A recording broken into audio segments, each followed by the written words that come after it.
Fingiu que era rica por 2 anos seguidos. Se tem uma coisa que eu aprendi nessa vida é que tem gente que nasceu para brilhar, só que às custas dos outros. E olha, eu nunca imaginei que ia ser a protagonista de uma história dessas, mas cá estou eu, pagando o pato, ou melhor, pagando a dívida, de uma farsa que parecia roteiro de série de comédia, só que com final trágico para mim. Tudo começou quando a Marcela, que na época era minha amiga do peito, unha e carne, parceira de rolê, de confidências e até de Netflix, começou a dar uns sinais, que na verdade hoje eu percebo que eram alertas piscando em neon. A mulher simplesmente acordou rica do dia para a noite. Do nada, começou a postar foto em restaurante que eu nem sabia que existia na cidade. Era almoço no japonês mais caro, jantar no italiano mais chique, café da manhã com croissant francês. E eu, que sou boba, achava que ela estava colhendo os frutos do trabalho dela, né? Afinal, ela sempre dizia que estava com os projetos secretos, uns freelas misteriosos, uns trabalhos remotos que ninguém entendia direito, mas todo mundo fingia que sim para não parecer burro. E foi assim que, de um mês pro outro, ela apareceu com um iPhone novo, um carro zero que, segundo ela, tinha sido um presente de um tio que faleceu, e umas roupas que claramente não saíram da lojinha da esquina. Era só grife, meu amor. E eu, besta, acreditando em tudo. A gente se encontrava no shopping e ela fazia questão de passar nas lojas de marca, olhar uma bolsa de 5 mil e soltar. Ai, acho que vou levar essa, né? Tá tão barata. E eu ali do lado, segurando minha sacola da Renner, rindo, achando o máximo. Só que, aos poucos, começou um negócio estranho. Ela começou a me pedir uns favorzinhos. Primeiro foi um cartão emprestado para comprar uma passagem urgente, porque o dela tinha dado problema. Depois foi um pedido para eu ser fiadora de um aluguel temporário, porque, segundo ela, ia ficar só 3 meses nesse apartamento até sair o financiamento do imóvel próprio. E eu, na minha inocência, pensando, poxa, é minha amiga, né? Tá rica, não vai me deixar no prejuízo. Mal sabia eu que naquele momento eu estava assinando não só papel, mas também meu atestado de trouxa. E se você acha que para por aí, segura, porque o que vem depois é digno de novela mexicana. A vida da Marcela parecia coisa de filme, só que daqueles bem mentirosos, onde a mocinha rica resolve gastar todo o dinheiro da família no mês, só para depois descobrir que na verdade, nunca teve dinheiro nenhum. E eu, que no início estava só assistindo esse show, mal percebia que, na verdade, eu era coadjuvante que ia pagar o palco inteiro. Depois dos primeiros favores, ela começou a ficar cada vez mais confortável em me enfiar nos rolos dela. E tudo muito bem embalado no papo doce que só ela sabia fazer. Era um tal de amiga, você é a única pessoa em quem eu confio. Ai, você sabe que quando meu dinheiro cair, te pago tudo, você é como uma irmã para mim. E eu, que nasci trouxa, tava achando que era mesmo uma relação de irmandade. Só que, meu amor, irmã é quem te ajuda, não quem te afunda. E o mais engraçado é que, enquanto ela me pedia cartão, fiador, e até para colocar uma linha de celular no meu nome, nas redes sociais ela estava plena, fingindo que era a própria herdeira do Eike Batista. Era foto em resort 5 estrelas, pulando de iate, viajando pra praia que eu nem sei pronunciar o nome. E cada legenda era um tapa na minha cara. Trabalhe em silêncio e deixe seu sucesso fazer barulho. Sucesso de quem, né, minha filha? Porque quem estava trabalhando era eu, e quem estava ficando no vermelho também era eu. E o pior é que as desculpas dela eram sempre tão bem elaboradas, que parecia até roteiro profissional. Teve uma vez que ela disse que o dinheiro dela estava bloqueado numa transferência internacional e que o banco ia liberar até sexta-feira. E eu, tonta, acreditando, fui lá e passei meu cartão para ela parcelar um notebook de quase 10 mil, porque era uma emergência de trabalho. E olha, até hoje tô esperando essa sexta-feira chegar. O auge foi quando ela apareceu com uma bolsa daquelas que a gente só vê em desfile de Paris, e jurou de pé junto que tinha ganhado de um namorado misterioso. Só que na mesma semana, me ligaram da loja cobrando a primeira parcela que, adivinha, estava no meu nome. Adivinha quem não sabia que tinha financiado uma bolsa de 12 mil? Pois é.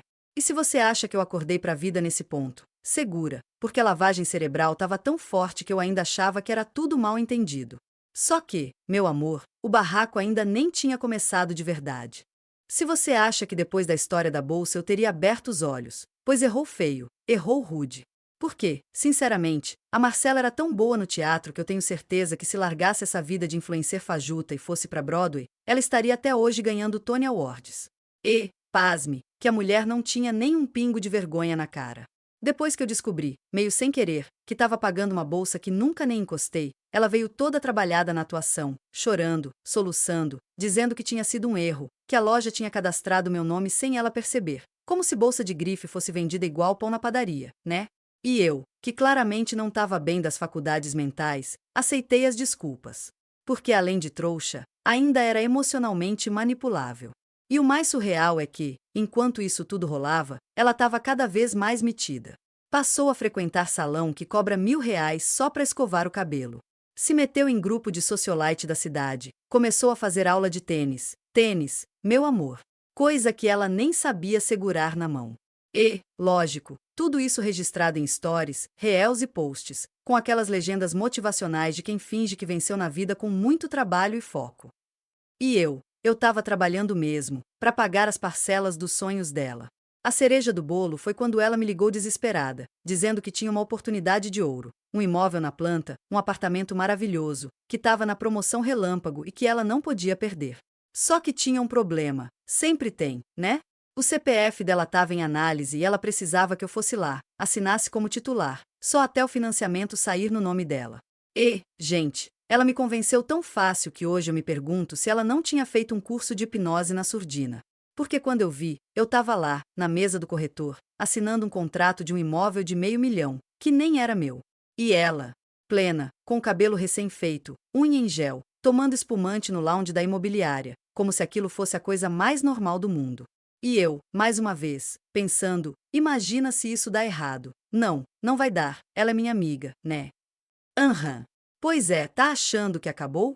Senta direito que agora é que começa a desgraceira de verdade. E olha, se eu achei que estava no fundo do poço, descobri que o poço tinha subsolo, garagem e, se duvidar, até um metrô particular. Por quê, meu amor? Depois do golpe do apartamento, a Marcela simplesmente desbloqueou um modo influencer milionária nível hard. A mulher começou a frequentar leilão de cavalo, evento de polo e até desfile de moda. E detalhe, tudo no networking que ela fazia jurando que era herdeira de uma fortuna misteriosa. E eu, enquanto isso, estava lá, recebendo ligação de banco, mensagem de cobrança, boleto chegando em casa e eu jurando que era propaganda, porque minha mente simplesmente recusava aceitar a realidade. Só que não deu mais para fingir quando me ligaram do banco, educadíssimos, claro, para confirmar o financiamento de um carro. Eu, no auge da ignorância, respondi: desculpa, mas vocês estão enganados, eu não comprei carro nenhum. E aí veio a bomba. Senhora, consta aqui que a senhora é a titular do financiamento de um veículo no valor de R$ 220.000. Eu juro que minha visão ficou preta por uns segundos. E adivinha quem apareceu no meu portão, plena, estacionando um carro de luxo, saindo com aquele óculos escuro gigantesco, segurando uma bolsa que valia mais que meu salário inteiro? Ela mesma. E a cara de pau ainda teve coragem de dizer: ai, amiga, obrigada por confiar tanto em mim, sério, você é um anjo na minha vida. Um anjo, sim, um anjo otário, só se for. E eu, que nesse ponto já estava começando a desconfiar que tinha alguma coisa muito errada, fui tentar conversar. Perguntei: Marcela, quando é que esse financiamento sai do meu nome? E ela, segurando um copo de vinho, soltou: ai, fica tranquila, no máximo em 3 meses, no máximo. Meu dinheiro do exterior tá para cair, só tão resolvendo uns trâmites burocráticos. E eu, que aparentemente larguei meu cérebro em algum lugar desse caminho, achei plausível. Porque, veja bem, na cabeça dela, sempre tinha um dinheiro do exterior vindo. Nunca chegava, mas estava vindo. Era igual aquele ônibus que você espera no ponto e nunca passa, mas você segue esperando. Só que, meu amor, quando os boletos começaram a chegar, junto com ameaças de negativação, bloqueio de cartão e até oficial de justiça batendo no meu portão, eu percebi que estava numa furada do tamanho do Brasil. E o mais chocante, ela, enquanto isso, estava em Angra dos Reis, postando stories no iate, brindando com legenda: trabalhe até que seus haters pensem que você tá mentindo. Mal sabia ela que não eram os haters, era eu mesma que já tinha certeza absoluta que estava sendo feita de trouxa. E se você acha que eu surtei? Calma, porque a surra da vida ainda estava só no aquecimento. E se alguém ainda tinha dúvida de que eu era protagonista da série A Vida do Trouxa, essa dúvida acabou quando eu acordei num belo dia, ou melhor, num péssimo dia, com uma notificação do Serasa.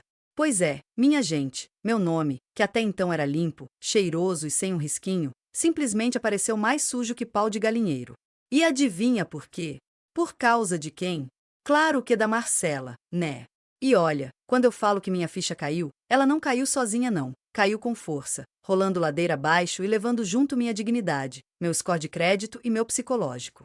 E o mais surreal é que, enquanto eu surtava, tentando entender como tinha deixado chegar nesse ponto, ela estava plena, postando foto em spa, fazendo massagem com pedras quentes, banho de ouro e legenda motivacional do tipo: energia boa atrai dinheiro. Atrai mesmo o dinheiro dos outros, né, querida? E olha, não satisfeita em já ter me enfiado em dívida de cartão, financiamento de carro, bolsa, notebook, aluguel e até apartamento, a mulher teve audácia, eu disse audácia, de me ligar, como se nada tivesse acontecido, para perguntar se eu podia emprestar meu nome para um empréstimo pequeno, coisa pouca, só para resolver uma emergência. Por quê? Tava dando um probleminha na liberação do dinheiro dela lá fora. Eu, que nesse ponto já estava com tanta raiva que parecia que ia pegar fogo só de pensar nela, respirei fundo e soltei: Marcela, você só pode estar de brincadeira na minha cara. E ela, sem um pingo de vergonha, respondeu: Nossa, que grossa. Achei que nossa amizade fosse maior que isso. Maior que isso. Maior já estava era o tamanho do rombo que ela fez no meu nome, minha filha. E o mais inacreditável é que, enquanto eu me descabelava, ela continuava vivendo no mundinho de Barbie milionária. Chegou a organizar uma festa, no rooftop mais caro da cidade, com DJ, open bar, decoração de luxo, e até aqueles letreiros neon escrito Good Vibes Only, sendo que a única vibe que eu tava era de querer sumir do mapa. E eu soube da festa porque, pasme, nem me chamou. Nem para ser trouxa presencial eu fui convidada. Fiquei sabendo porque uma conhecida postou nos stories e lá estava ela, com aquele vestido que parecia ter saído direto da passarela de Milão, brindando e sorrindo como se não devesse nada para ninguém. Quer dizer, para ninguém, não. Devia para mim, para os bancos, para a loja da bolsa, para a operadora de telefone, para a imobiliária, praticamente metade da cidade. E se você acha que nesse ponto eu ia simplesmente aceitar calada, segura. Porque quando eu descobri o próximo rolê que ela aprontou, minha filha, aí o barraco virou caso de polícia mesmo. E olha, quando eu achei que já tinha visto de tudo, que nada mais podia me surpreender, a Marcela simplesmente se superou. Minha filha, ela não tinha freio, não tinha limite, não tinha nem senso de realidade mais. Porque o que ela aprontou dessa vez foi simplesmente de cair o queixo, rolar no chão e pedir para rebobinar para ver se entendeu direito. No meio desse caos todo, boleto chegando, meu CPF mais negativado que a conta bancária do Brasil em crise, eis que uma amiga em comum me manda um print que, na hora que eu abri, eu juro que meu cérebro deu tela azul. Era um anúncio, sim, um anúncio, que a Marcela tinha feito nas redes sociais vendendo. Pasme, consultoria de finanças. Eu não tô brincando. A mulher que estava devendo até a alma, que tinha mais nome sujo do que praça de centro, estava oferecendo curso de educação financeira. E não era barato, não. O pacote premium da picaretagem dela custava R$ 3.500 e prometia te ensinar a alcançar sua liberdade financeira e viver a vida dos seus sonhos. Liberdade financeira de quem, né, querida? Porque a minha ela sequestrou e matou sem dó nem piedade. E o mais bizarro é que tinha gente interessada, viu? Porque, afinal, nas redes sociais, ela seguia a mesma personagem, a influencer bem-sucedida, a mulher de negócios, a empreendedora de sucesso, com foto em carro de luxo, cafezinho importado, viagem para Dubai, que, obviamente, nunca aconteceu, mas ela sabia editar uma foto como ninguém. Enquanto isso, eu estava no SPC, no Serasa, no cadastro de inadimplente da cidade e quase no obituário financeiro. Só que, meu amor, até trouxa tem seu limite. E nesse dia, depois de ver aquele anúncio, eu surtei. Peguei meu celular, disquei o número dela, e quando ela atendeu, veio com aquele tom doce, fingindo que estava tudo bem. Oi, miga. Que saudade, quanto tempo. E eu soltei tudo. Falei tudo que estava entalado na minha garganta há meses. Que ela era uma mentirosa, uma golpista, que ela tinha acabado com minha vida, que destruiu meu nome, que me afundou em dívida, e que eu não ia mais ficar calada. E sabe o que ela me respondeu? Segura essa, nossa, quanta energia negativa. Eu te ajudei tanto a elevar seu padrão, sua vibração, e agora você vem com essa. Aí, meu amor, eu vi que não tinha mais jeito. Não era só cara de pau, era psicopatia financeira mesmo. E eu fiz o que qualquer pessoa com mínimo de amor próprio faria. Juntei todos os contratos, os boletos, as conversas, os prints, os áudios, e fui direto na delegacia. E quando eu contei tudo pro delegado, ele olhou para mim com uma cara que eu nunca vou esquecer e soltou: "Moça, isso aqui não é só um golpe. Isso aqui é um festival de estelionato. E se você acha que a novela acaba aqui, meu bem, espera pela próxima parte. Porque o que aconteceu depois foi digno de reportagem no Fantástico." Pois bem, saí da delegacia com aquele misto de vergonha, ódio, alívio e revolta. Porque uma coisa é você descobrir que sua amiga é uma golpista profissional, outra completamente diferente é aceitar que você foi enganada por 2 anos, financiando o lifestyle da gata, que vivia de salto alto enquanto eu estava de chinelo remendado, pagando dívida atrás de dívida. E aí, minha filha, quando o delegado disse que isso era caso de estelionato, parece que uma ficha de 5 quilos caiu na minha cabeça. Abri boletim de ocorrência, protocolei denúncia, entreguei cópias de tudo: contrato do carro, do apartamento, das lojas, das linhas telefônicas, dos cartões, dos empréstimos, até do bendito notebook, que até hoje eu nem sei se funciona, porque nunca vi nem a caixa. A treta começou a esquentar mesmo quando a polícia puxou a ficha da Marcela e, surpresa nenhuma, descobriram que eu não era a primeira nem a segunda vítima dela. A mulher já tinha nome rodando em outras denúncias, processos em aberto, e um histórico que, sinceramente, se jogasse na praça, dava para imprimir um livro de 1000 páginas só com BO. E adivinha? Quando ela soube que a polícia estava no encalço, a bonita simplesmente sumiu. Evaporou. Fechou as redes sociais, apagou foto, bloqueou todo mundo e desapareceu no mapa como se fosse fumaça. Mas não ficou sumida por muito tempo não, porque a polícia achou ela curtindo a vida em uma pousada de luxo no litoral, se passando por consultora de investimentos de um grupo de empresários. Sim, ela tentou aplicar golpe em gente que, felizmente, tem advogado no bolso e polícia na descagem rápida. Foi pega no flagra, levada para a delegacia, e lá, minha filha, quando as outras vítimas começaram a aparecer, parecia cena de filme. Era gente que ela enganou vendendo viagem que nunca existiu, gente que ela fez financiar carro, celular, até sofá, minha filha. Teve sofá no nome dos outros. E o mais revoltante, na delegacia, ela ainda tentava sustentar a personagem.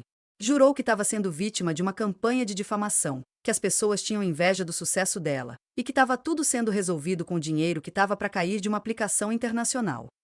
E o delegado, com a maior cara de tédio do mundo, soltou: "Minha senhora, a senhora acha que a gente nasceu ontem?" Resultado? Respondeu por estelionato, fraude, falsidade ideológica e mais uma penca de coisa que eu nem sei pronunciar. E eu? Passei meses correndo atrás para tentar limpar meu nome, renegociar dívida, cancelar contrato, explicar para banco, loja, operadora, financeira. E olha, vou te dizer, foi mais difícil sair desse rolo do que sair de um contrato com operadora de telefone. Mas consegui. Não foi fácil, não foi rápido, mas consegui. E a lição que ficou?